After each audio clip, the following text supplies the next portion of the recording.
자살방. 그들은 733호를 그렇게 불렀다. 가뜩이나 대학 입학 첫날이라 걱정거리가 산더미인데 기숙사에 자살방이라는 곳까지 있다니. 처음 신청한 기숙사는 734호였는데 나중에 확인해보니 남쪽 동 건물에 있는 화장실 딸린 깨끗한 방이 아니었다. 되려 우리 방은 훨씬 낡은 건물의 7층이었다. 그래도 마냥 실망하지는 않았다. 최소한 내 절친과 방을 같이 쓰고 싶다는 요청을 수용해줬지 않은가. 오전 내내 리디아와 짐을 날랐다. 기숙사 조교가 우리 방을 찾아왔을 때쯤 나는 벽에 좋아하는 포스터를 붙이고 리디아는 독서 중이었다. 안녕, 난 베스라고 해. 금발 머리에 활기 넘치는 목소리를 가진 여자가 우리 방에 들어오면서 인사했다. 올해 기숙사 조교야. 안녕. 내가 베스에게 고갯짓을 하며 화답했다. 와, 너희들 정리 진짜 빠르다. 베스가 잘 정돈된 침대와 가지런하게 걸린 옷장을 보며 말했다. 그리고 리디아가 지난 여름에 완성한 크툴루 그림을 들어서 이리저리 살펴보았다. 이거 캐리비안 해적에 나온 크라켄 그린 거야? 그러자 리디아가 책 너머로 베스를 응시했다. 아무튼 우리 동이 남쪽 동만큼 신축은 아니지만 이래봬도 이 건물에 얽힌 역사가 많아.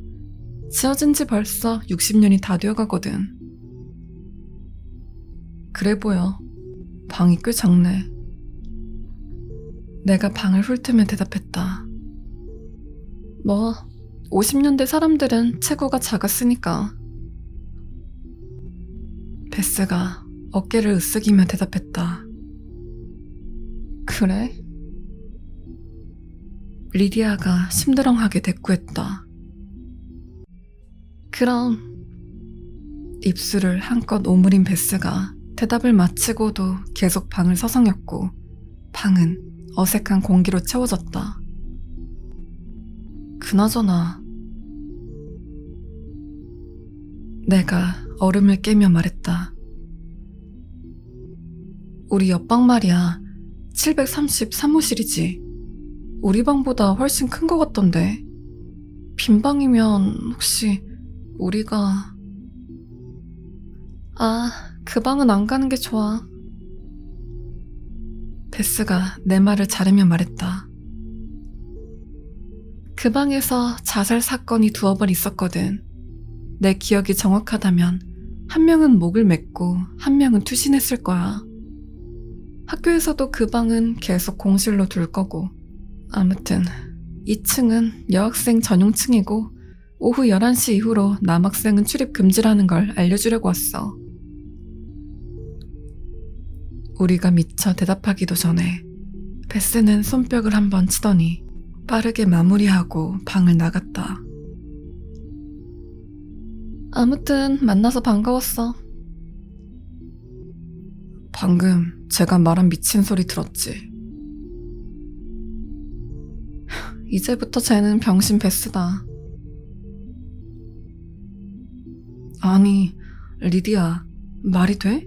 자살이라니. 백하, 진정해. 어느 학교나 자살 사건은 있어. 하지만 같은 방에서 2건이나 있었다잖아. 그러자 리디아가 한숨 쉬며 말했다. 누가 신경이나 쓰겠어? 우리 방도 아니잖아. 뭐 그렇긴 하네. 나는 방에 난 작은 창문을 보며 말했다. 이 작은 창문을 기어 올라가서 뛰어내린다는 게 상상이나 돼? 투신하면 그래도 바닥에 떨어지기 직전 5초까지는 살아있다고 하던데. 백아, 좀 적당히 해라. 리디아가 창문을 흘끗 보더니 몸을 부르르 떨었다. 나 고소공포증 있는 거 알잖아. 그런 이야기 들어도 혈압이 고공행진한다고. 우리 마음만 먹으면 언제든지 자살방으로 옮길 수도 있어. 나는 리디아를 놀리며 말했다. 그 방은 사면에 창문이 있다지? 아, 좀 꺼져. 알았어, 화내지 마. 그래도 한번 생각해봐. 굳이 저 작은 창문으로 몸을 우겨 넣어서 떨어지려면 얼마나 의지가 강해야겠어. 아까 들었잖아. 그 당시 사람들은 체구가 작았던 모양이지. 리디아가 창문에서 멀어지려는 듯 침대에 몸을 깊게 묻으며 대답했다. 외향적이고 친절한 리디아 덕분에 우리는 빛의 속도로 친구를 만들어 나갔다. 학기 초반에 특히 파티가 많았는데 리디아는 그중 운명적으로 한 남자를 만났다. 리디아와 나는 기저귀 찰 때부터 친구였기 때문에 올해 9월 말이면 사귀겠구나 하고 감이 왔다. 상대는 마이크라는 남학생으로 특별한 건 없었다. 캠퍼스에서 흔히 보이는 사교 클럽 회원이랄까. 캠퍼스 생활 한 달 차가 되자 대학 생활의 신선함도 점차 시들해졌다. 리디아와 나는 우리에게 알맞은 페이스를 찾았고 덕분에 주말은 음주 대신 공부하는 시간이 되었다.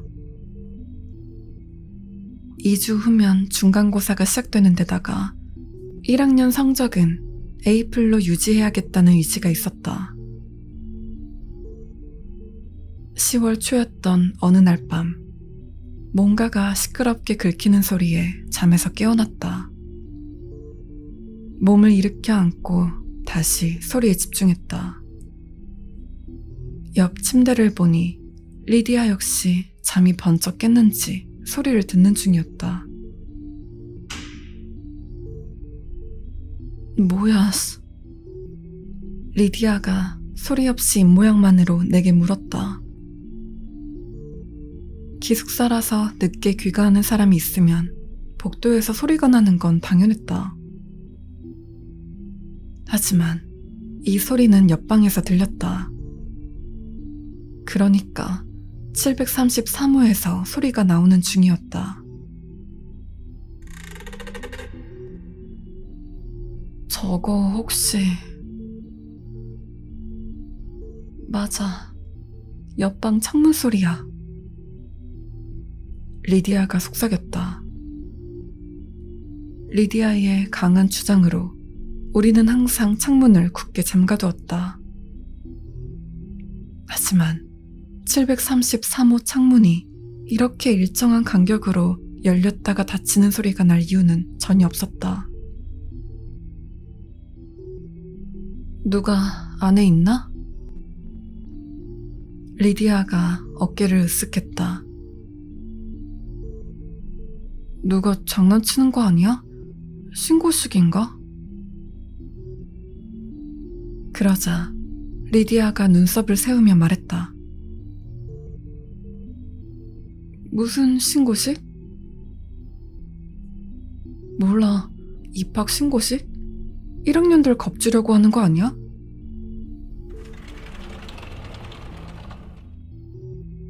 누가 1학년을 겁을 줘? 나도 어깨를 으쓱였다. 백하, 내가 아무리 너를 아낀다고 해도 방금은 진짜 멍청이 보였다.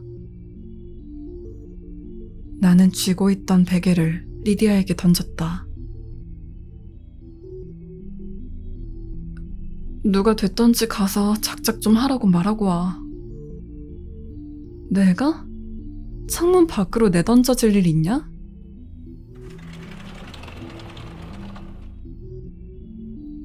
난 안 갈 거야. 난 예술 전공이잖아. 너는 정치학도고 그러니까 네가 가서 법률 용어로 조지고란 말이야. 꺼져. 그럼 병신 베스를 부르자. 이런 일 하라고 있는 거 아니야? 내가 안 갈 거야. 진짜 나 시키지 마라. 알았어. 그럼 저 소리는 무시해야겠네. 리디아가 크게 속삭이며 말했다. 나 7시 반에 오전 수업 있단 말이야. 내가 속삭였다.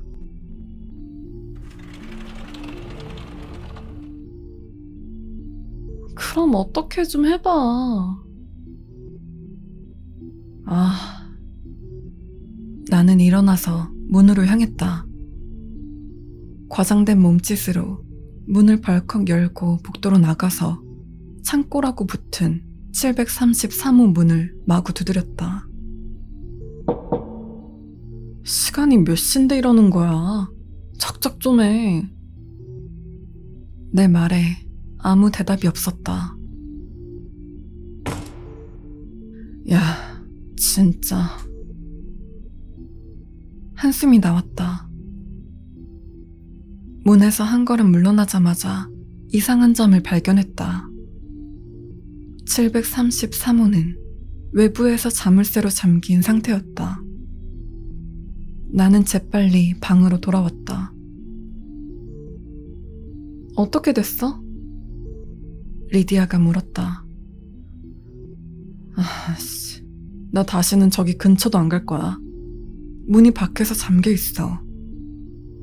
누가 대체 무슨 수로 저기 들어가겠어. 그러니까 네 말은 지금 저 안에 있는 게 으시으시한 귀신이다 이거야? 리디아가 웃으며 말했다. 아니, 사람들이 자살방이라고 부르는 저 방에 겁나 이상한 현상이 일어나는 거라고. 그러자 리디아가 코웃음을 치더니 누우면서 말했다. 넌 연극영화과로 갔어야 했어. 그 시간 이후로 더는 소음이 들리지 않았다. 하지만 다음날 아침 건물 밖에서 733호 창문이 활짝 열려있는 걸 확인할 수 있었다. 일주일 내내 733호 창문을 지켜봤지만 창문은 닫히지 않았다. 밤이면 이따금 733호에서 유리구슬이 바닥을 굴러가는 소리가 들려왔다. 하지만 그 소리로는 리디아가 깨지 않았기 때문에 나도 따로 리디아에게 언급하진 않았다. 하루는 낮에 혼자 기숙사에서 노트북으로 노트 정리를 하는 중이었다. 헤드폰을 꼈지만 노래가 크지 않았기 때문에 방문을 두드리는 소리를 들을 수 있었다. 네, 들어오세요. 나는 노트북에서 눈을 떼지 않은 채 말했다. 얼마 후 다시 문을 두드리는 소리가 들렸다. 나는 헤드폰을 빼고 노트북을 닫았다. 문으로 몸을 돌리면서 말했다. 뭐야, 방문은 활짝 열린 상태였다. 당시 사귀던 3학년 이한이 잠깐 들르기로 해서 내가 일찌감치 열어둔 것이었다. 그 순간 뒤에서 들리는 노크 소리에 깜짝 놀란 나는 의자에서 떨어질 뻔했다. 그 소리는 방 반대편에서 오는 소리였다. 옷장 너머. 옷장이 붙은 벽은 733호와 맞닿은 벽이었다. 리디아, 장난치지 마라. 대답이 없다. 리디아, 내가 장담하는데 너 나오면 강냉이 털어버릴 거다. 조용하다. 나는 옷장에 다가가 손잡이를 잡았다. 리디야. 나 뭐? 복도에서 리디아의 목소리가 들렸다. 그녀는 내 뒤에 있었다. 나는 옷장 손잡이를 놓고 충격에 눈을 치켜뜨며 뒤로 물러났다. 리디아가 침대에 짐을 던지더니 팔짱을 끼고 나를 바라보았다. 난 네가 옷장에 숨은 줄 알았어. 얼빠진 목소리로 대답했다. 뭐? 대체 왜? 누가 자꾸 문을 두드렸단 말이야. 맙소사, 백하. 리디아가 이마를 문지르더니 옷장에 다가가 문을 활짝 열었다. 물론 옷장 안에는 옷과 상자뿐이었다. 리디아는 나를 보면서 팔을 크게 휘두르며 이상하게 쳐다보았다. 아니, 진짜로. 백하, 여기 아무도 없어. 아니, 나도 들은 게 있다니까? 우리는 그렇게 서로를 노려봤다. 때마침 방에 들른 이한 덕분에 그 눈빛 교환은 곧 끝나버렸지만 이한은 냉랭한 방 공기를 눈치챈 듯했다. 안녕, 무슨 일 있었어? 나는 리디아를 노려봤다. 옆방에서 자꾸 이상한 일이 일어나. 물론 그건 전부터 있었던 일이긴 하다만. 무슨 방? 735호? 아니면 빈방? 빈방. 리디아가 힘을 실어서 말했다. 733호?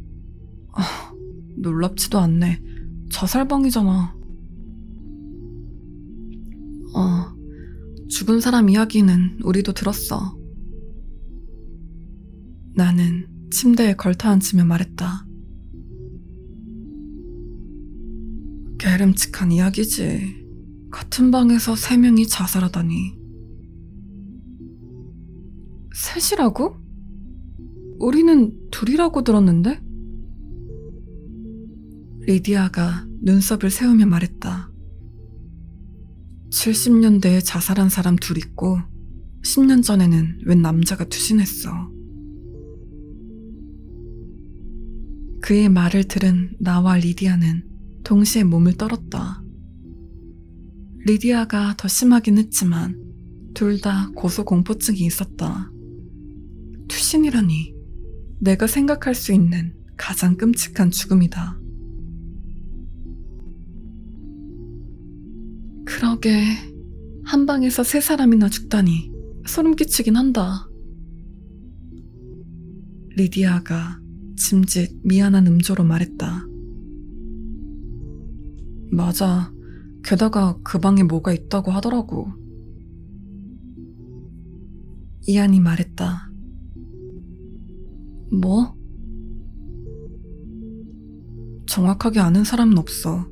매해 누군가가 새로운 이론을 내기는 해.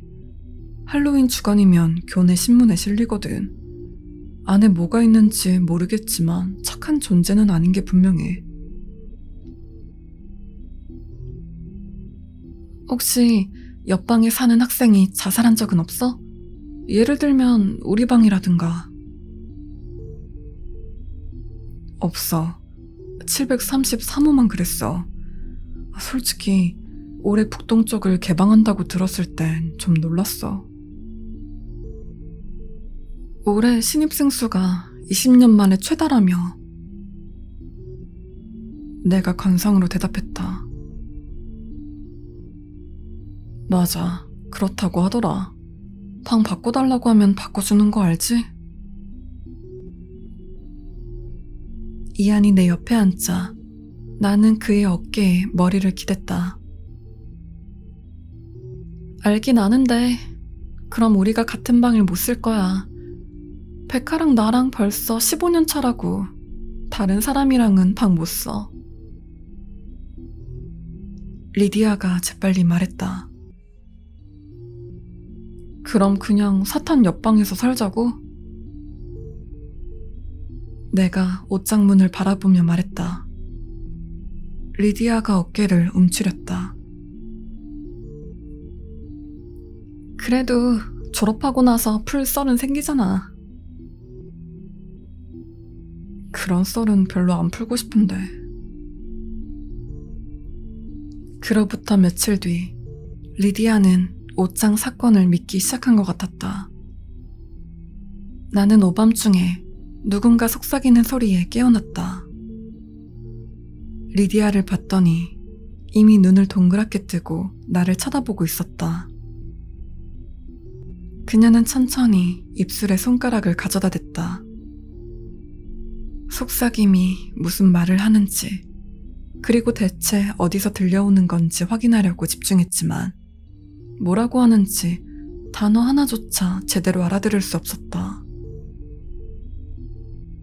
나는 침대에서 나와 까치발로 걸어 리디아의 침대로 들어갔다. 리디아 쪽에서 속삭임이 더 크게 들려왔다.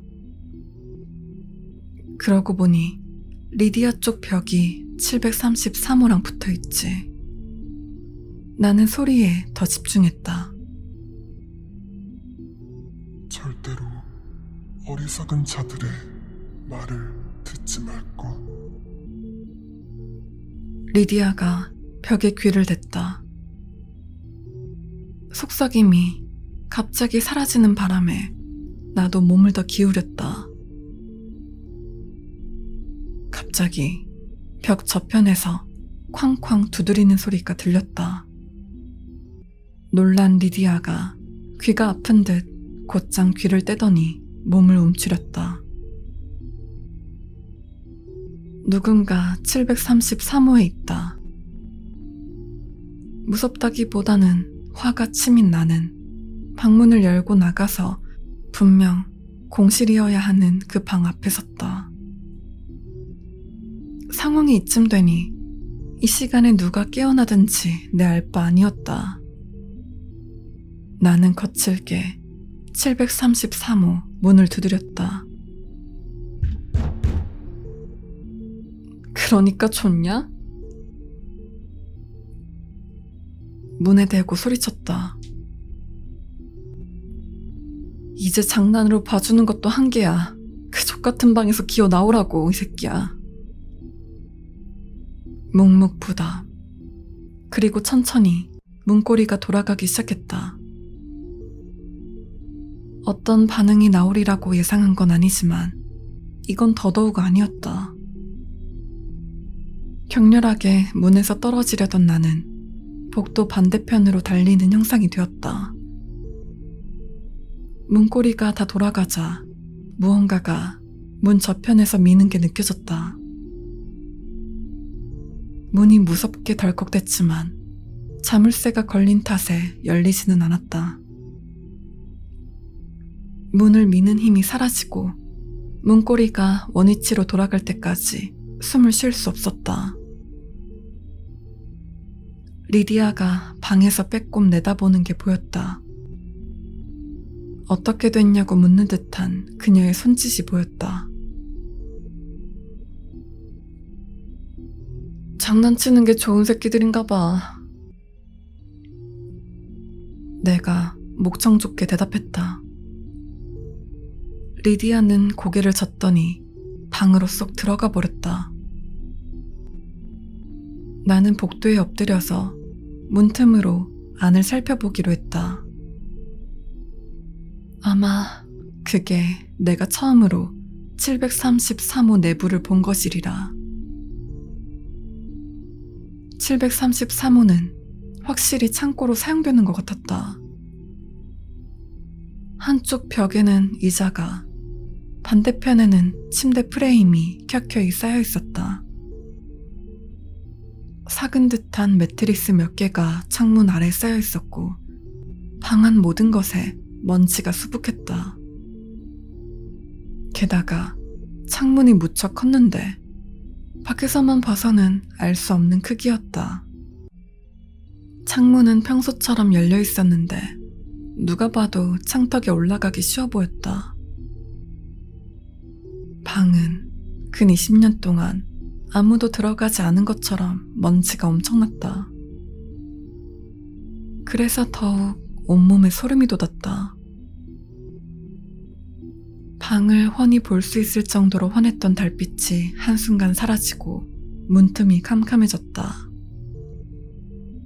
시야에 적응하려고 재빨리 눈을 깜빡였다. 눈을 꽉 감았다가 뜨는 순간 거대한 노란색 눈동자 하나가 문 하나만을 사이에 둔 채 나를 응시하는 걸 발견했다. 그날 새벽 내 고함에 기숙사 인원 절반은 깼을 거다. 상황이 극단으로 치달은 건 더 말할 것도 없다. 다음날 아침 리디아와 함께 기숙사 관리실에 가서 새로운 방 배정을 요청하고 부디 바꿀 수 있기를 바랐다. 그리고 방 배정이 결정될 때까지 절대 지금 방에 혼자 있지 않기로 약속했다. 주말이면 둘 다 집으로 가든가 아니면 같이 기숙사에서 자든가 하는 방법으로 말이다. 점차 우리는 주말마다 각자 남자친구네에서 지내게 됐다. 이안에게 그날 일을 말하자 교내 초현실 동아리에 가보는 것을 추천했다.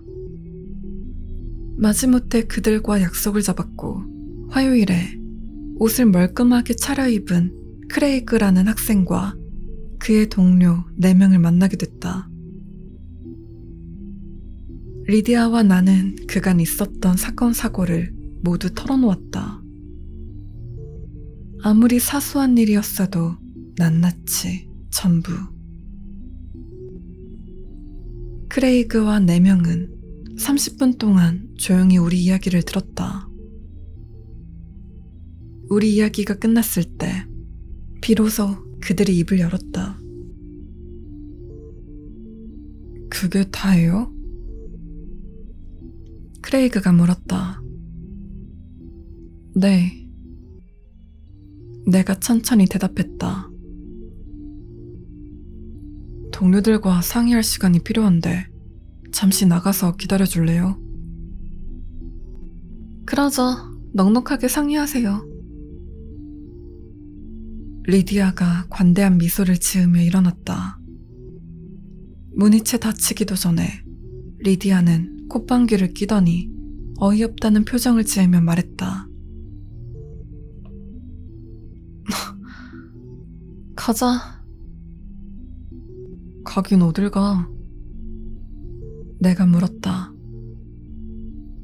너 저걸 믿어? 리디아, 제발, 우린 도움이 필요해. 나 진짜 너무 무서워. 목요일부터 지금까지 기숙사 방에서 잔 적이 없잖아. 이건 우리가 털고 잊을 수 있는 일이 아니라고. 알았어. 뭐라고 하는지 들어보고 관리실 가서 방 결정됐는지 확인해보자.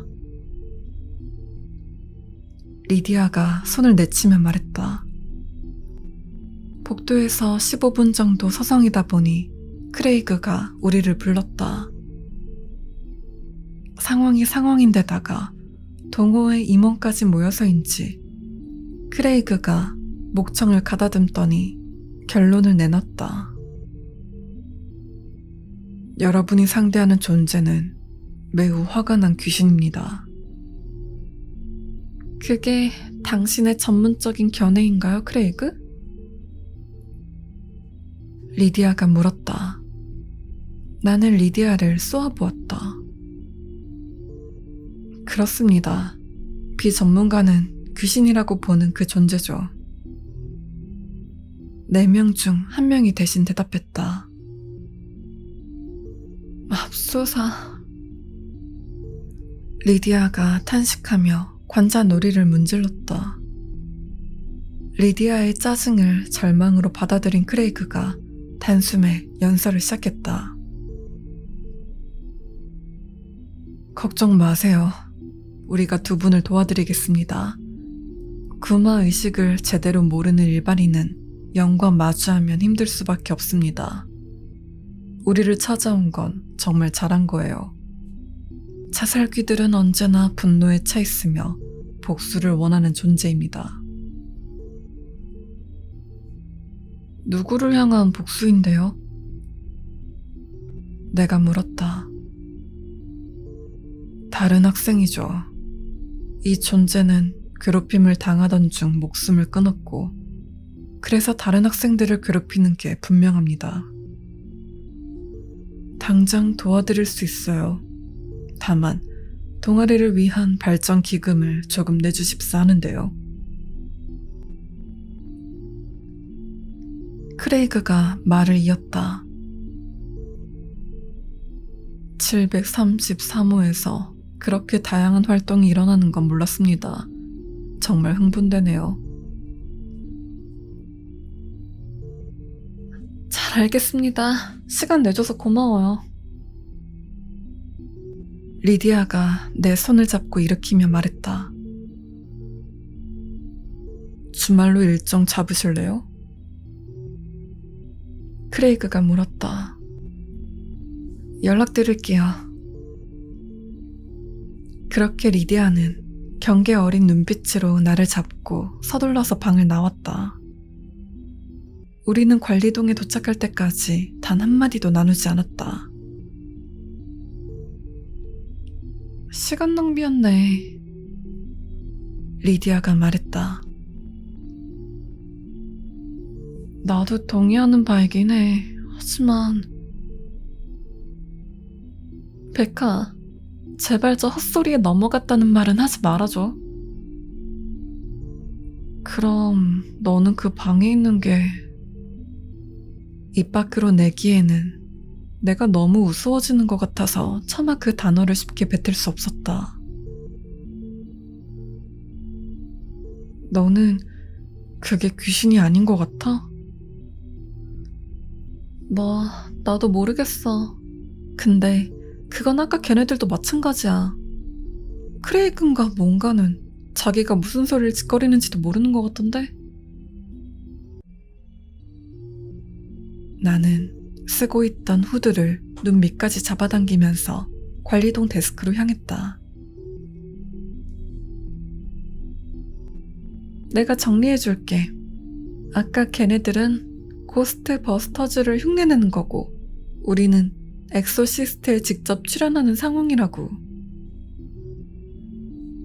리디아가 말했다. 알았어. 그럼 어떻게 하고 싶은데? 계속 남자친구 방에서 자면서 방배정 날 때까지 기다려? 그냥 다 끝났으면 좋겠어. 리디아가 팔짱을 끼고 정면을 응시했다. 그건 나도 마찬가지였다.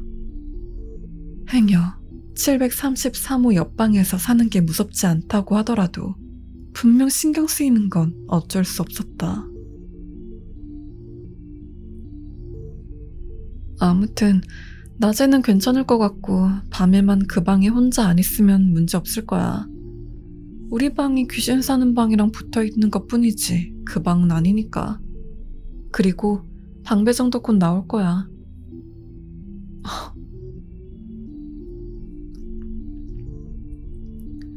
시간을 확인했다. 헐, 벌써 2시가 다 됐네. 아 진짜? 나 가봐야겠다. 이번엔 마이크가 시그마치 모임에 들어가게 됐는데 오늘 입회하는 날이거든. 맞네. 되게 서둘러서 가입했지? 데스크에 앉아있던 여학생이 우리를 향해 손짓했다. 벌써 우리 차례가 왔다는 것조차 모르고 있었다니. 뭐라고 하는지 듣고 나중에 알려줘? 리디아가 나가면서 내게 말했다. 내가 다가가자 데스크에 앉은 학생이 미심쩍은 눈으로 나를 바라보았다. 안녕하세요. 저 라일리동 734호 변경 신청한 학생이죠? 단숨에 허를 찔렸다. 네, 지금 그 방에 살아요. 어떻게 알았어요? 어쩌다 보니 대화하는 걸 엿들었어요. 안 그래도 며칠 전에 책상에 당신 파일이 있는 걸 봤거든요. 왜 방을 바꾸려고 하는 거예요? 지쳤다. 이골이 났다. 그럴싸한 변명으로 둘러댈 힘도 없었다. 왜냐고요? 분명 공실이라고 했던 옆방에서 자꾸 이상한 일이 벌어져서 나랑 친구 둘 다 너무 무섭거든요. 이상한 소음, 속삭임에 노크 소리까지 들려요. 하루는 그 안에 사람이... 안에 누가 있었다고요? 네. 733호에 말이죠. 네, 문 밑으로 봤거든요. 분명히 안에 누가 있었어요. 여학생은 눈을 가늘게 뜨고 나를 바라보더니 별 의미 없이 고개를 끄덕였다. 아직 방 배정 전이지만 최대한 빨리 처리될 수 있게 메모 남겨둘게요. 하지만 당장은 이동이 불가능하네요. 지금 남은 방이 없거든요. 한숨이 절로 나왔다. 그래, 어쩔 수 없지. 전 앨리스예요. 그리고 라일리동에 있었던 자살 사건과 관련해서 조사를 꽤 했는데 아무래도 내가 도움이 될 것 같아요. 거창하게 도움은 아니더라도 상황 파악에 실마리가 잡힐 수 있겠네요. 그래요? 내가 머뭇대며 물었다. 그럼요. 제 방은 테일러동 310호예요. 오늘 4시면 방에 있으니까 오세요. 고마워요. 안 그래도 도움이 필요해서 초현실 동아리에 들렸다 오는 길이었거든요. 거긴 말도 말아요. 앨리스가 어이없다는 듯이 말했다. 그러니까요. 아무튼 4시에 봐요, 그럼. 좋아요. 앨리스가 미소로 대답했다. 약속보다 테일러동에 조금 일찍 도착했지만 다행히 앨리스도 마찬가지였다. 나는 그날 나와 리디아가 겪은 일을 누군가에게 2번째로 들려주게 되었다. 앨리스는 중간중간 질문을 던졌다. 물론 내 대답은 그녀의 예상을 빗나가지 않았다. 내가 이야기를 마치자 앨리스가 뒤로 기대서 앉더니 깊은 한숨을 쉬었다. 믿을 수가 없네요. 소문은 많이 들었지만 진짜 있는 일이라고 생각한 적은 없었거든요. 앨리스가 고개를 저으며 말했다. 그건 제가 보증할 수 있어요. 지금 들은 내용은 전부 사실이거든요. 지금은 어때요? 방에 가면요. 밤에는 근처에도 안 가지만 낮에 가보면 벽 긁는 소리라든가 매우 조용하게 속삭이는 소리가 나요. 가끔 창문이 여닫히는 소리도 나고요. 그것도 해가 겁나 쨍쨍한 대낮에요. 하지만 밖에서 보이는 창문은 항상 열린 상태예요. 앨리스가 고개를 주걱거렸다. 일단 2분이 위험한 상태는 아닌 것 같아요. 상황이 이상하고 2사람은 피해자이긴 하지만요. 당장은 733호를 멀리하는 수밖에 없겠네요. 그 말에 코웃음이 나왔다. 말이라고 해요? 절대 안 가죠. 당신도 믿으리라는 걸 알아요. 하지만 정체를 알 수 없는 이 존재는 굉장히 교묘한 녀석이에요. 아주 영악하죠. 사기꾼이랄까요? 당신보다 더 똑똑해요. 기분 나쁘게 받아들이진 않을게요. 그럼요. 정체가 뭘까요? 아주 오래되고 사악한 것이죠. 나는 앨리스의 말을 허투루 들으며 방을 살폈다. 들어올 때만 해도 방이 어떤지 둘러볼 여유도 없었지만 지금 보아하니 앨리스가 오컬트에 단순히 관심이 있다라고 말하는 건 상당히 절제된 표현이었음을 알 수 있었다. 굳이 억지로 그 방에 들어가게 될 상황은 없을 것 같아요. 그렇죠. 하지만 언젠가는 그 방에 들어가는 걸 결정해야 하는 순간이 올 거예요. 왜냐하면 지금 당신이 상대하는 존재는 벌써 5명을 죽였거든요. 5명이요? 3명이 아니라요? 네. 모든 사람이 제가 하는 만큼 조사해보진 않으니까요. 봅시다. 1961년에 엘렌 버햄이 창문에서 투신했어요. 그 여자가 처음이었죠. 다음은 테드 콜린스워스. 1968년에 자살했네요. 이 남자도 투신했어요. 1975년에는 마리사 그리그가 목을 맸고요. 에린 머피가 1979년에 투신했고 마지막으로 1992년에 에릭 도스튼이 목을 맸어요. 5건의 자살이라니. 아니, 학교는 대체 무슨 생각으로 그 기숙사를 개방한대요? 그래서 지금은 안 하잖아요. 창고로 쓰이는 중이고. 그 당시에는요? 그러니까 몇 해마다 한 번씩 사건을 기억하는 모든 학생이 졸업하면 다시 그 방을 개방했어요. 그때는 인터넷이 도래하기도 훨씬 전이었으니 새로 들어오는 신입생들은 자살에 대해서 알 턱이 없죠. 하지만 마지막 자살자였던 에릭 도스튼 이후로 학교는 북동쪽 7층을 폐쇄하고 남쪽 동에 방을 더 만들었죠. 그 존재가 원하는 게 뭘까요? 앨리스가 어깨를 으쓱였다. 혼돈, 죽음, 영혼 뭐 이런 거 아닐까요? 그 존재가 무엇인지조차 모르는걸요? 그러면 지금까지 알려진 건 뭐예요?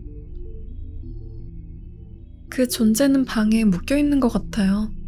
방 이외의 공간에서는 힘이 한없이 약해지는 것 같고요. 자살자 모두 사망 당시 홀로 그 방에 있었어요. 그 존재는 사기꾼 같은 녀석이에요. 이 정도가 전부예요.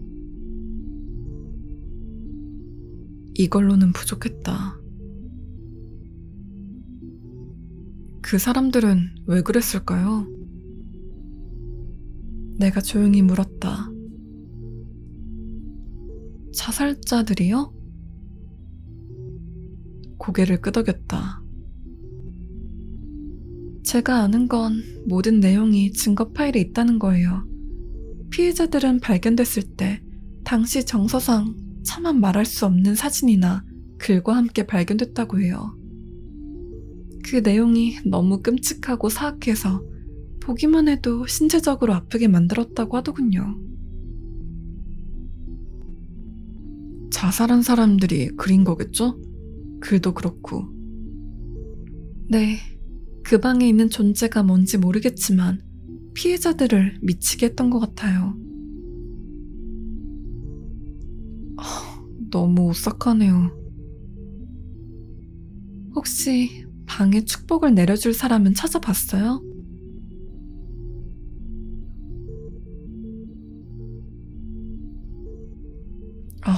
신이시여. 신을 모셔오기는 힘들 것 같은데 차라리 신부나 목사가 어때요? 아니요, 그냥 탄식한 거예요. 지금 구마의식을 제안하는 거예요? 그러자 앨리스가 어깨를 으쓱하며 대답했다. 그럴 수도 있죠. 70년대에 돌았던 소문으로는 이 모든 시발점이 1961년에 장난으로 했던 위자보드 게임이 걷잡을 수 없이 잘못되어서라고 하니까요. 정말로요? 그건 그냥 장난 아니에요? 60년대엔 아니었어요. 아무튼 그건 그냥 소문이니까요. 캠퍼스 내에서 이 이야기를 알 만한 사람은 아마 관리동에 있는 톰 모엔 뿐일 거예요. 전에 이야기나 해보려고 했는데 만나기를 거부하더라고요. 그 사람이 1961년에 여길 다녔어요? 네, 게다가 라일리동에 살았죠. 그럼 그 사람을 만나봐야겠네요. 대체 무슨 일이 벌어지는지 알아야지. 안 그랬다가는 앞으로 영영 평범하게 못 살 것 같거든요. 캠퍼스 내에서 쫓아다녀 볼 순 있겠네요. 내일 만나볼까요? 시도나 해보죠. 다음날, 그 다음날도 모엔 씨를 만날 수 없었다. 점심시간이나 퇴근시간에 맞춰서 그를 찾아갔지만 그는 어떻게 해서든지 우리를 피해 도망쳤다. 굳이 더 보지 않아도 이 노인네가 우리를 의도적으로 피한다는 것은 쉽게 알 수 있었다. 리디아와 나는 계속 외박하는 바람에 서로를 볼 시간이 확 줄어들었다. 나는 하루에 2번씩 방을 찾았다. 아침에 1번, 오후에 1번. 733호는 대부분 잠잠했지만 그래도 마음이 영 불편했다. 항상 벽 너머에 무언가가 벽을 뚫고 나를 지켜본다는 느낌을 지울 수 없었다. 폭풍 전야가 이런 느낌일까? 할로윈을 앞둔 목요일, 나는 저녁에 씻기 위해 잠시 방에 들렀다. 평소 방에 들르는 것보다 훨씬 늦은 시간이었다. 그날 오후에 리디아를 만났는데 졸업까지 입을 옷을 마이크 방에 다 갖다 두었단다. 그래서 앞으로 기숙사 방은 나만 들르게 될 것 같았다. 혹시 몰라서 조금 멀리 떨어진 샤워실에서 씻고 옷을 갈아입으려고 방으로 향했다.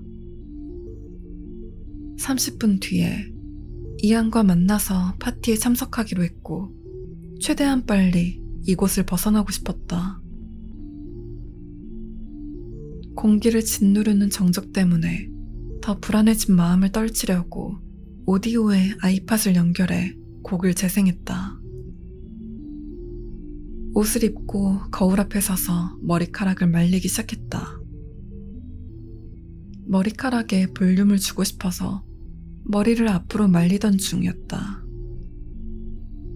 머리를 들고 드라이기를 끄는 순간 방에 찾아오는 정적을 눈치챘다. 하지만 무언가가 더 있었다. 내가 있는 곳은 내 방이 아니었다. 거울에 반사되어 내 뒤로 보이는 낡고 먼지 쌓인 침대와 거대한 창문은 733호의 그것이었다. 두려워진 나는 내가 있는 곳이 내 방이 맞는지 뒤를 돌아서 확인했다. 하지만 거울 속에 보이는 곳은 여전히 733호 내부였다. 거울 속 내 뒤에서 무언가가 살짝 움직이는 걸 보는 순간 나는 그대로 방을 뛰쳐나갔다. 핸드백과 핸드폰을 낚아채 밖으로 나가면서 문을 쾅 닫아버렸다. 엘리베이터에 타자마자 앨리스에게 연락했다. 이제 더는 못하겠어요. 앨리스가 전화를 받자마자 쏟아냈다. 다시는 저 방에 안 갈 거야. 절대로 안 갈 거예요. 무슨 일이에요? 나는 방금 있었던 일을 말했다. 맙소사, 이제 어떻게 하려고요? 앨리스가 물었다. 이 상황을 제대로 인지하는 사람을 만나야겠어요. 1961년에 여기 다녔던 사람이 톰 모엔 한 명뿐이에요?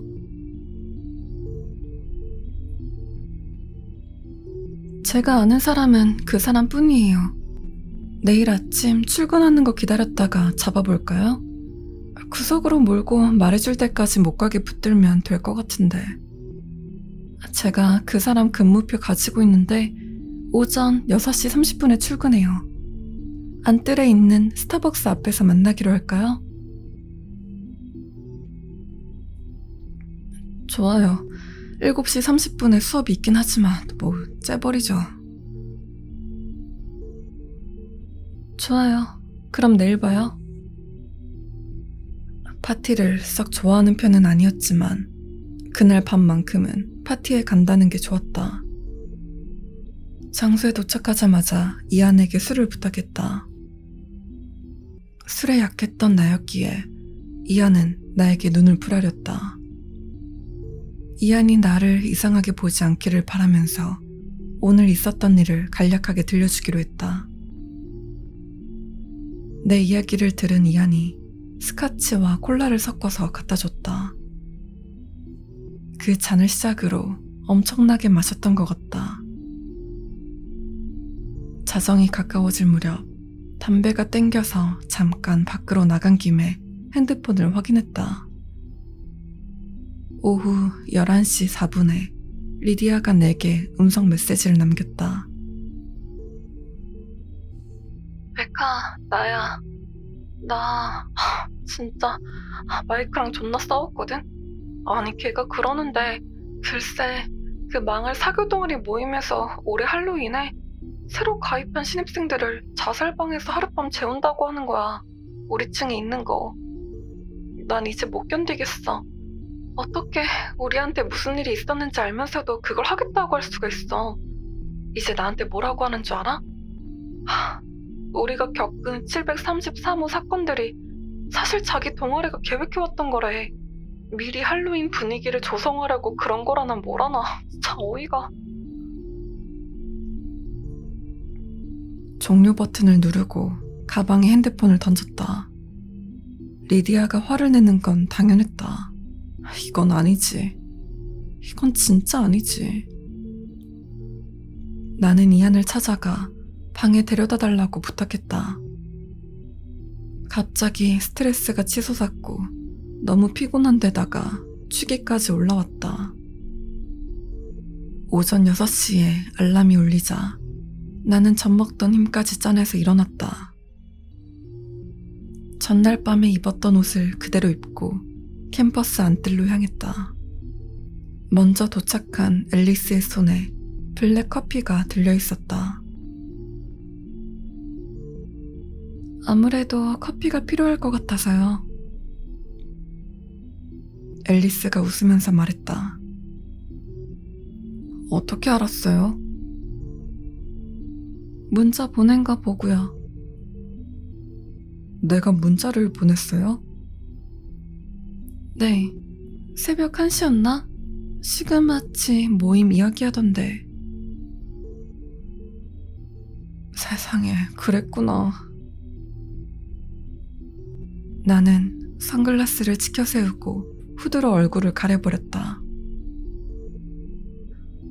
거기 가입한 남학생은 다 머저리예요.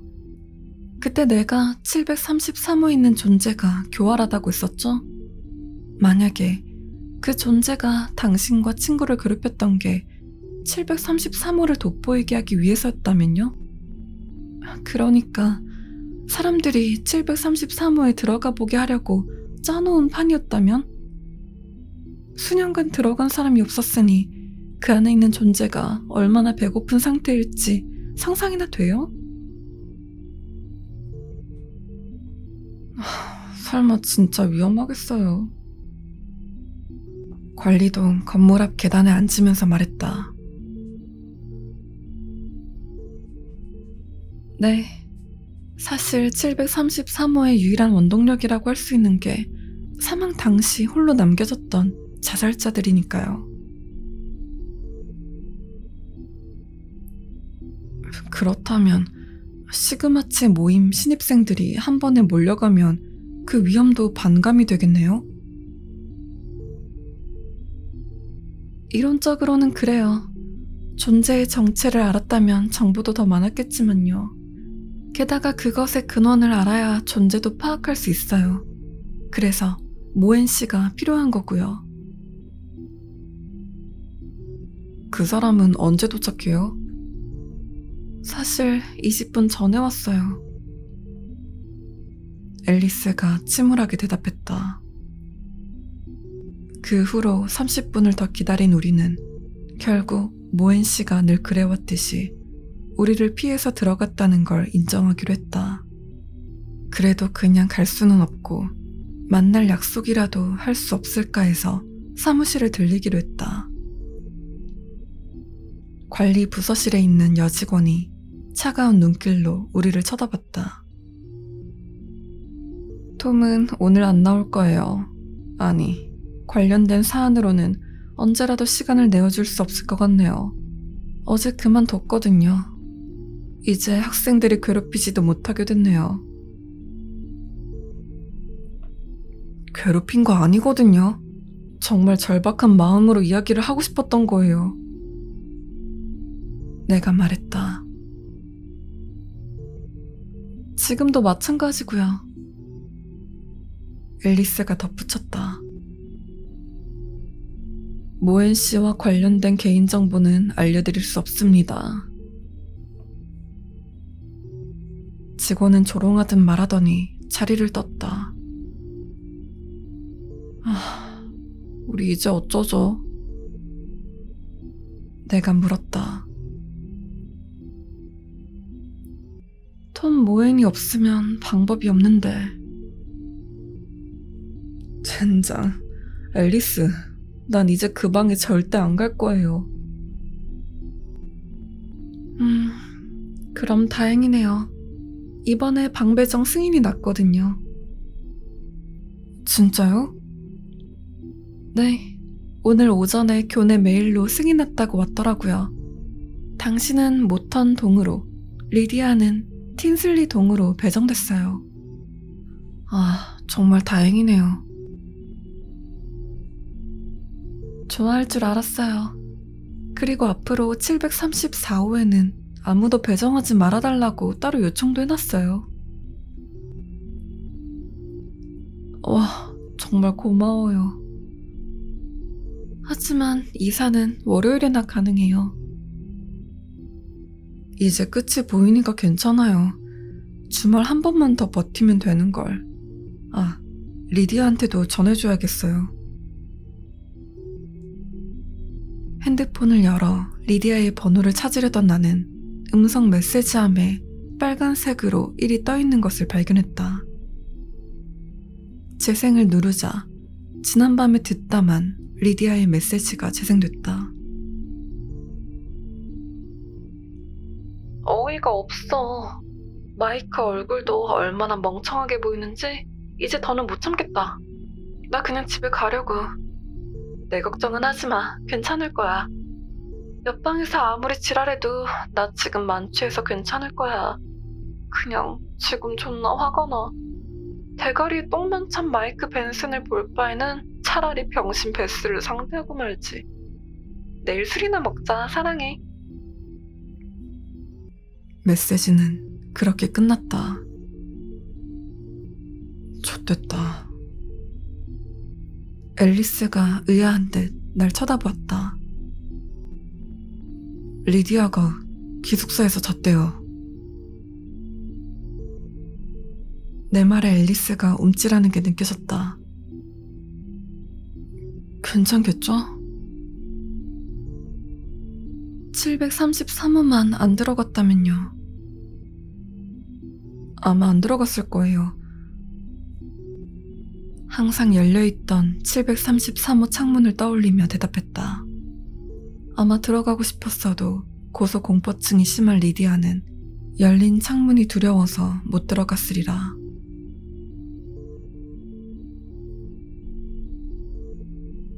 좋아요.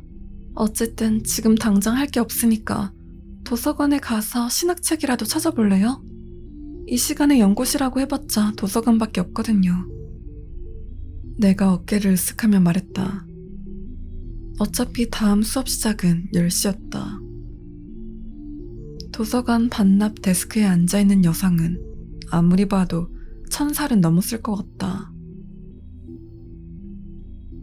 스테이플리 부인은 눈은 작고 촉촉했으며 피부는 녹아내린 것처럼 보였다. 그래도 겉모습과는 달리 친절하고 똑똑한 그녀는 우리를 악마 연구와 관련된 서적으로 곧장 안내해 주었다.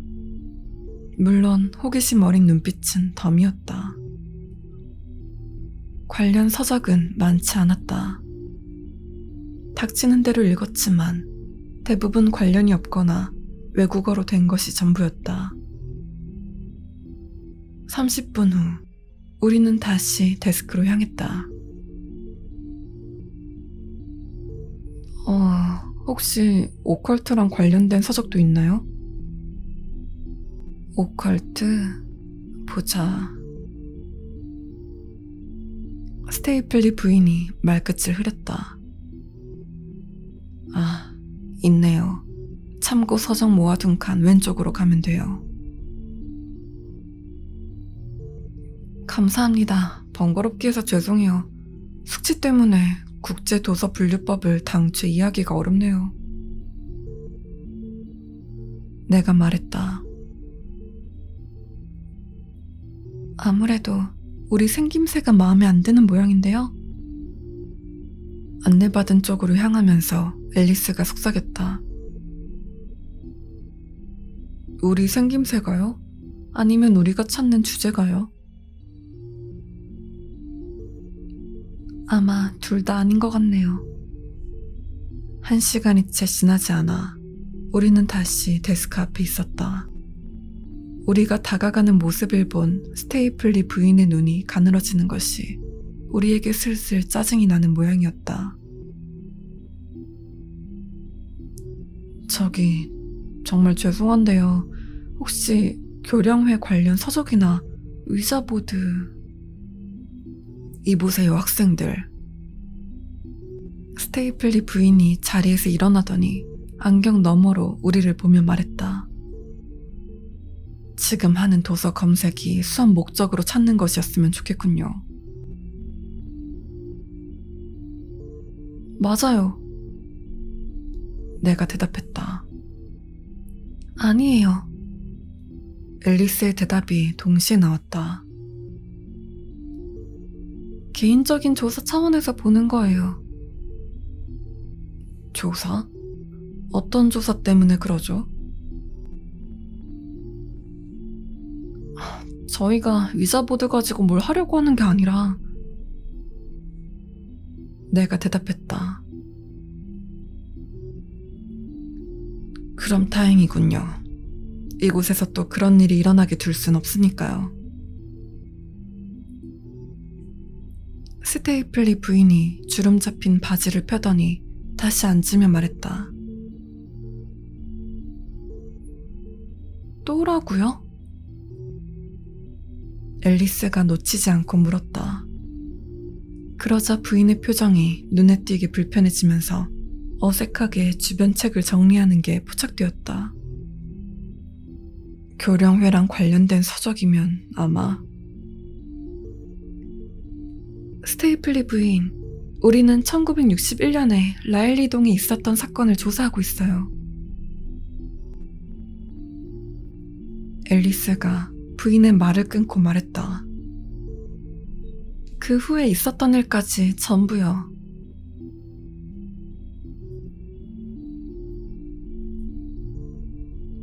그 일은 다들 알려진 사건이 아니던가요? 그 방에서 학생 하나가 자살했었죠. 비극적인 사건이긴 했지만 캠퍼스에 전혀 없는 일도 아니니까요. 5명이죠. 내가 그녀의 말을 정정했다. 그러자 갑자기 앨리스가 속사포로 말하기 시작했다. 부인도 알고 계시죠? 보아하니 부인도 그 이야기를 빠삭하게 알고 계시는 것 같은데 부탁할게요. 제발 그 사건이 어떻게 일어난 건지 알면 끝낼 수도 있을 거라고요. 끝낸다고? 건방 떨지 말아요, 학생. 학생이 끝낼 수 있는 일이 아니에요. 그 방에선 언제나 사람들이 죽어나갔고 앞으로도 그럴 거예요. 그 고리를 끊을 방법은 없으니까 그 근처로 얼씬도 하지 않는 게 좋을 겁니다. 스테이플리 부인의 목소리가 한결 잦아들면서 동시에 확고해졌다. 하지만 이게 어떻게 시작된 건지 알기만 한다면 학생들이 생각하는 것과 같아요. 하지만 그 일에 연루됐던 사람들은 이제 너무 나이가 들었거나 세상을 뜨고 없죠. 그냥 그 방을 멀리해요. 본인 전공에나 집중하는 게 좋을 거예요. 나는 데스크 위로 몸을 기울이며 말했다.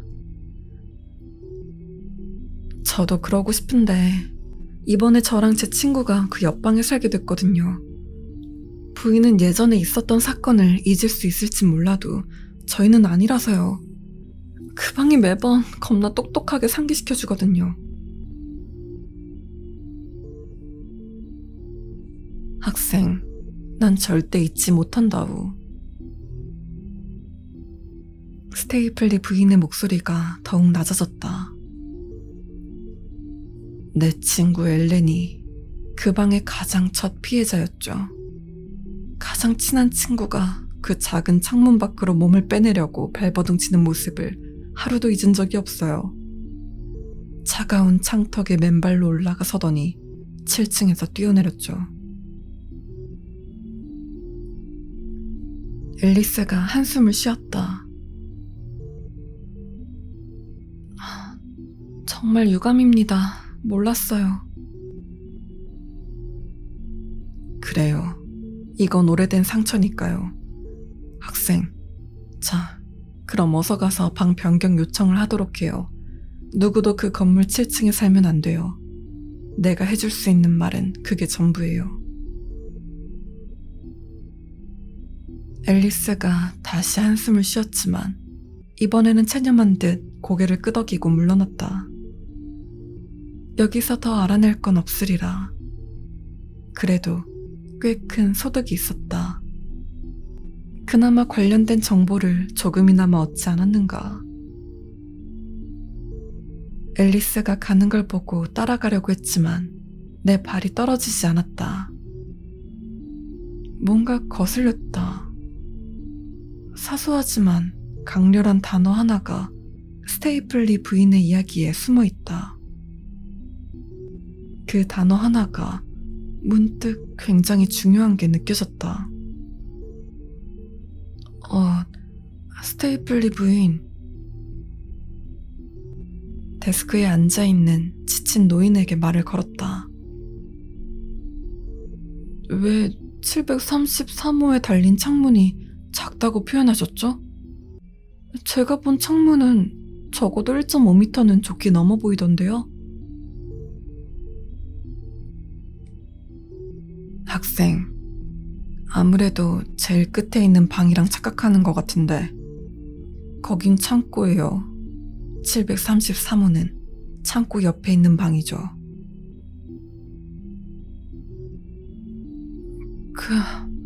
그럴 리가 없어요. 나도 모르게 말을 더듬었다. 그 방은 734호잖아요. 그렇죠. 지금은 734호죠. 남쪽에 동을 하나 더 지으면서 방번호가 하나씩 밀렸거든요. 맙소사. 갑자기 몸에 열이 확 오르면서 어지러워졌다. 이런 개새끼들. 내 옆에 선 앨리스가 창백하게 질린 채 속삭였다. 리디아가 위험해. 우리는 캠퍼스를 전력 질주했다. 잠이 덜 깬 눈으로 아침 수업을 들으러 가는 학생들 몇 명이 우리를 봤을 거다. 드디어 시야에 라일리 동이 들어오자 피가 차갑게 굳는 느낌이 들면서 나도 모르게 다리를 휘청거렸다. 우리가 선 방향에서 보이는 창고의 창문은 똑똑히 닫혀 있었다. 그 창문이 닫힌 건 처음 보는 광경이었다. 그리고 우리 기숙사 창문은 열려 있었다. 어그부츠를 신고 커피를 홀짝이면서 방금 엘리베이터에서 내리는 신입생들을 마구 밀치고 로비를 질주했다. 엘리베이터 버튼 7을 눌렀지만 어째서인지 평소보다 문이 더 천천히 닫히는 기분이었다. 올라가는 동안 벽에 기대 숨을 고르려고 했었다. 앨리스, 아니 어떻게 이럴 수가 있어요? 나도 모르겠어요. 나도 모르겠다고. 리디아가 그 방에서 혼자 밤을 보냈단 말이에요, 앨리스. 그 방에서 혼자. 그 말에 앨리스가 고개를 저었지만 더는 말을 잇지 않았다. 마침내 도착한 7층 복도는 고요하고 휑했다. 나는 곧장 내 방으로 향했고 앨리스가 내 뒤를 바짝 쫓았다. 코너를 돌아 기숙사 방문이 잠겨있지 않기를 바라며 열었다. 다행히 문은 열려 있었다. 리디아가 날 쳐다봤다. 그리고 숨 쉴 수조차 없던 그 잠깐의 순간, 눈물로 범벅이 된 리디아의 얼굴에 잔혹한 희망의 빛이 한 줄기 서렸다. 하지만 이미 너무 늦어버렸다. 바로 다음 순간 리디아는 몸을 기울였고 그대로 추락했다. 리디아는 바닥을 칠 때까지 비명을 멈추지 않았다. 앨리스가 조금 전 리디아가 딛고 서 있던 창턱으로 달려갔으나 나는 옴짝달싹도 할 수 없었다. 앨리스가 창밖을 내다보는 순간 아래에서는 또 다른 비명이 퍼지기 시작했다. 앨리스가 손으로 입을 틀어막고 방 안으로 고개를 돌렸다. 귀신이라도 본 듯 창백하게 질린 얼굴은 이미 눈물 범벅이었다. 도로 위로 산산이 조각난 내 친구의 몸뚱아리를 발견한 사람 수가 늘어나면서 밖에서 들리는 비명 역시 더 커졌다. 나는 옷장에 몸을 기댄 채 바닥에 쓰러졌다. 투신이라니. 고소공포증이 심한 리디아는 절대 투신만큼은 원하지 않았다. 아무 생각 없이 바닥에 흐트러진 그림 하나를 집었다. 리디아의 어머니 그림이었다. 어머니 역시 돌아가셨다. 다른 그림을 집었다. 리디아의 여동생, 역시 고인이었다. 바닥에는 온통 그런 그림뿐이었다. 지난밤 리디아는 그림을 그리느라 바빴던 모양이다.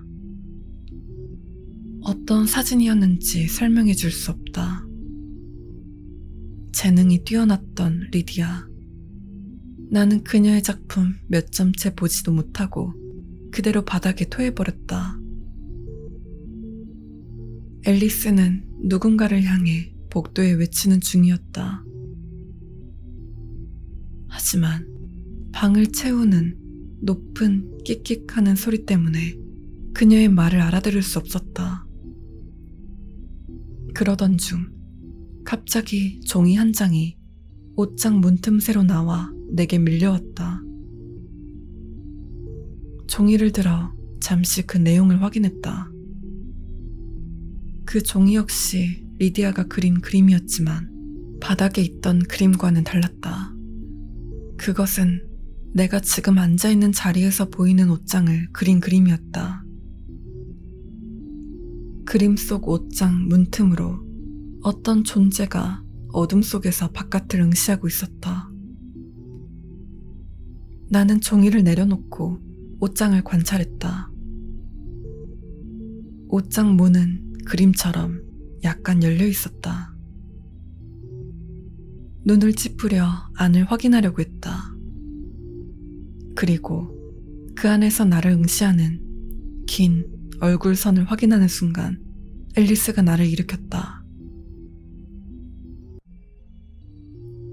당장 나가야 해요. 그렇게 말하는 것 같았다.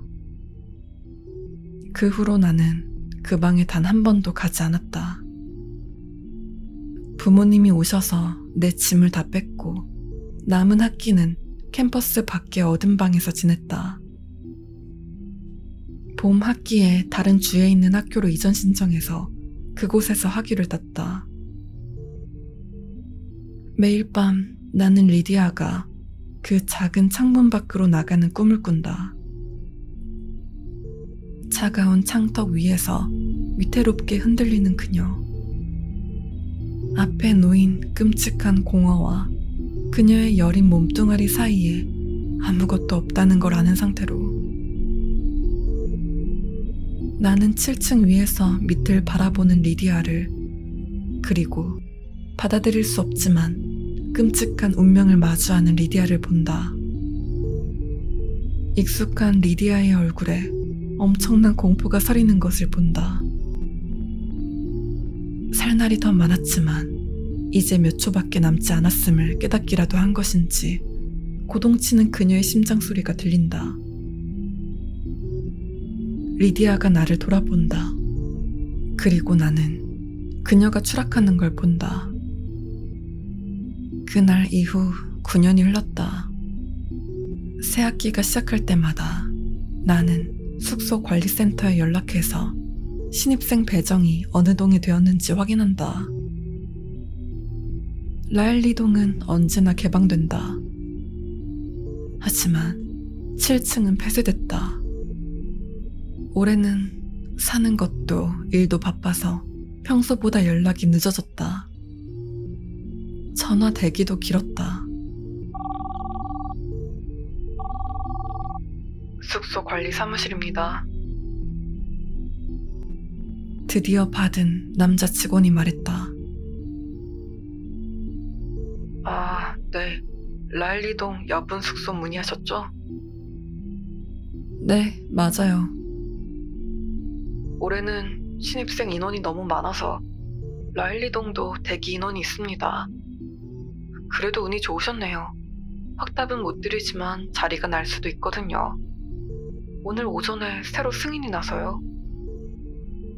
무슨 승인이요? 내가 느릿하게 물었다. 올해 라일리동 7층을 다시 개방하거든요.